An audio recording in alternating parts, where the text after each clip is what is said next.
ಮನುಷ್ಯರ ದೃಷ್ಟಿಯಲ್ಲಿ ನಮ್ಮ ಹೊರಗಿನ ಸೌಂದರ್ಯ ಬೆಲೆ ಕೊಡುತ್ತೋ ಏನೋ, ಆದರೆ ದೇವರ ಒಂದು ದೃಷ್ಟಿಯಲ್ಲಿ ನಮ್ಮ ಒಳಗಿನ ಸೌಂದರ್ಯವೇ ದೇವರು ಬಯಸುವಂತವರಾಗಿದ್ದಾರೆ. ದೇವರ ದಯೆಗೂ ಕೃಪೆಗೂ ಆತನ ಒಂದು ಪ್ರೀತಿಗೆ ನಾವು ಪಾತ್ರರಾಗಬೇಕಾದರೆ ನಮ್ಮ ಒಳಗಿನ ಸೌಂದರ್ಯ ತುಂಬಾ ಅವಶ್ಯ. ಅಮೆರಿಕ ದೇಶಕ್ಕೆ ಸೇರಿದ ಲಿಜಿ ವೆಲಾಸ್ಕ್ಯೂಸ್ ಇವರ ಬಗ್ಗೆ ನಾನು ಈ ದಿನ ನಿಮ್ಗೆ ತಿಳಿಸ್ಲಿಕ್ಕಿದ್ದೇನೆ. ಹೀಗೆ ಹುಟ್ಟುವಾಗಲೇ ಅತಿ ಭಯಂಕರವಾದ ಕಾಯಿಲೆಯಿಂದ ಹುಟ್ಟಿದಳು. ಈಕೆಗಲ್ಲದೆ ಈ ಒಂದು ಕಾಯಿಲೆ ಈ ಪ್ರಪಂಚದಲ್ಲಿ ಇಬ್ಬರಿಗೆ ಮಾತ್ರ ಇದೆ. ಈಕೆ ಎಷ್ಟೇ ಉತ್ತಮವಾದ ಆಹಾರವನ್ನು ತೆಗೆದುಕೊಂಡ್ರು ಕೂಡ, ಎಷ್ಟೇ ಪೌಷ್ಟಿಕ ಆಹಾರ ತೆಗೆದುಕೊಂಡ್ರು ಕೂಡ ಆಕೆಯ ವೇಟ್ ಪುಟ್ ಆನ್ ಆಗಲಿಲ್ಲ. ಈಕೆ ಇದೇ ಒಂದು ಪರಿಸ್ಥಿತಿಯಲ್ಲಿ ತನ್ನ ಎಲ್ಲಾ ಸ್ಕೂಲ್ ಡೇಸ್ ಅನ್ನ ಮುಗಿಸ್ತಾಳೆ, ಕಾಲೇಜನ್ನು ಕೂಡ ಮುಗಿಸ್ತಾಳೆ. ಈಕೆ 17ನೇ ವಯಸ್ಸಿನಲ್ಲಿ ಯೂಟ್ಯೂಬ್ ಅನ್ನು ಕುಳಿತುಕೊಂಡು ನೋಡುವಾಗ ಆಕೆಯ ಒಂದು ಗಮನ ಒಂದು ವಿಡಿಯೋ ಕಡೆ ಹೋಗುತ್ತೆ. ಅದರದ್ದು ಟೈಟಲ್ ಹೀಗಿರುತ್ತೆ, the world's most ugliest women ಎಂಬುದಾಗಿ, ಇಡೀ ಪ್ರಪಂಚದಲ್ಲೇ ಅತಿ ಅಸಹ್ಯಕರವಾದ ಸ್ತ್ರೀ ಎಂಬುದಾಗಿರುತ್ತೆ. ಈಕೆ ಆ ವಿಡಿಯೋನ ಹೋಗಿ ನೋಡುವಾಗ ಆ ಒಂದು ವಿಡಿಯೋದಲ್ಲಿ ಇದ್ದಂತ ಸ್ತ್ರೀ ಯೌವನಸ್ಥೆ ಅದು ಈಕೆನೇ ಆಗಿರ್ತಾಳೆ. ಈಕೆ ಒಂದು ಸಾರಿ ಮನಗುಂದಿದವಳಾಗಿ ತನ್ನನ್ನು ಕುಗ್ಗಿಸಿಕೊಂಡು ತುಂಬಾ ದುಃಖಭರಿತವಾಗಿ ಆಕೆಯು ಇರ್ತಾಳೆ. ಈಕೆ ಆ ವಿಡಿಯೋ ನೋಡೋಷ್ಟರಲ್ಲಿ ಹೆಚ್ಚು ಕಡಿಮೆ 45 ಲಕ್ಷ ಜನ ಈ ವಿಡಿಯೋನ ನೋಡಿರ್ತಾರೆ. ಆಕೆ ಆ ಒಂದು ಯೋಚನೆ ಮಾಡ್ತಾಳೆ, ಅಯ್ಯೋ ದೇವರೇ, ಇಡೀ ಪ್ರಪಂಚದಲ್ಲೇ ನಾನೇನೆ ಇಷ್ಟು ಅಸಹ್ಯವಾದ ಸ್ತ್ರೀ, ನನ್ಗೆ ಈ ತರ ಒಂದು ಲೇಬಲ್ ಕೊಟ್ರ, ನಾನು ಇಷ್ಟು ಅಸಹ್ಯವಾಗಿದ್ದೇನೆ ಎಂಬುದಾಗಿ ಕುಗ್ಗಿಸಿಕೊಂಡು ತುಂಬಾನೇ ದುಃಖ ಪಡ್ತಾಳೆ. ಸರಿ, ಅಟ್ಲೀಸ್ಟ್ ಕಮೆಂಟ್ಸ್ ಆದ್ರೂ ನೋಡೋಣ ಏನ್ ಮಾಡಿದ್ದಾರೆ ಎಂಬುದಾಗಿ ಆಕೆ ಒಂದೊಂದೇ ಕಮೆಂಟ್ಸ್ ನೋಡುವಾಗ ಒಬ್ಬೊಬ್ಬರು ಈ ರೀತಿಯಾಗಿ ಅಲ್ಲಿ ಕಮೆಂಟ್ಸ್ ಮಾಡಿರ್ತಾರೆ. ಈಕೆ ಏಲಿಯನ್ ಆಗಿರ್ಬೋದು, ಈಕೆ ಮಾನ್ಸ್ಟರ್ ಆಗಿರ್ಬೋದು, ಈಕೆ ದೆವ್ವ, ಈಕೆ ಪಿಶಾಚಿ, ನೀನ್ ಯಾಕೆ ಇನ್ನು ಬದುಕಿದ್ಯಾ, ನಿನ್ನ ನೀನೇ ಗನ್ ತಗೊಂಡು ಶೂಟ್ ಮಾಡಿ ನಿನ್ ಪ್ರಾಣ ಬಿಡು ಎಂಬುದಾಗಿ ಈಕೆ ಇದನ್ನೆಲ್ಲ ನೋಡಿ ತುಂಬಾ ದುಃಖ ಭರಿತಳಾಗಿ ತನ್ನ ಮನೆಗೆ ಆಕೆ ಹಿಂತಿರುಗಿ ಹೋಗ್ತಾಳೆ.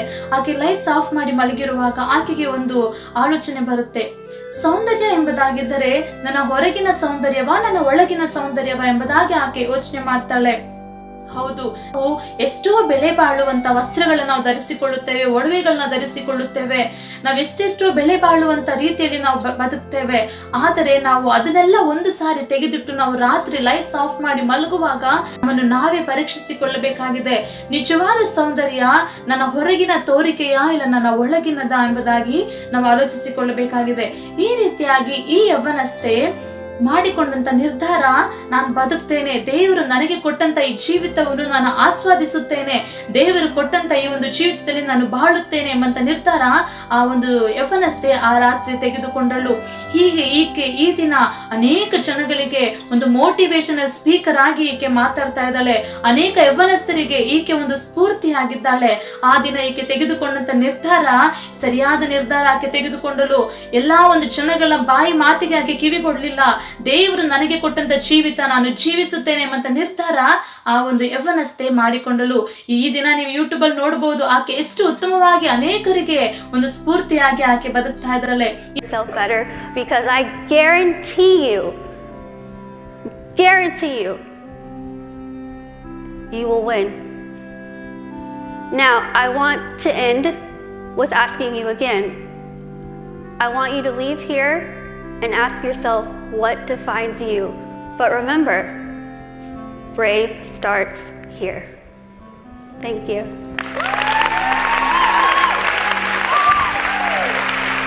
ಈ ವಿಡಿಯೋವನ್ನು ನೋಡುತ್ತಿರುವಂತ ನೀನು ಕೂಡ ಆಕೆಯಾಗೆ ಸೌಂದರ್ಯ ಇಲ್ಲವಾ? ನಿನ್ನ ಒಂದು ಮುಖದ ಸೌಂದರ್ಯದಲ್ಲಿ ನೀನು ಅಷ್ಟು ಒಂದು ಒಳ್ಳೆ ರೀತಿಯಲ್ಲಿ ನೀನಿಲ್ಲವಾ? ಹೆದರಬೇಡ.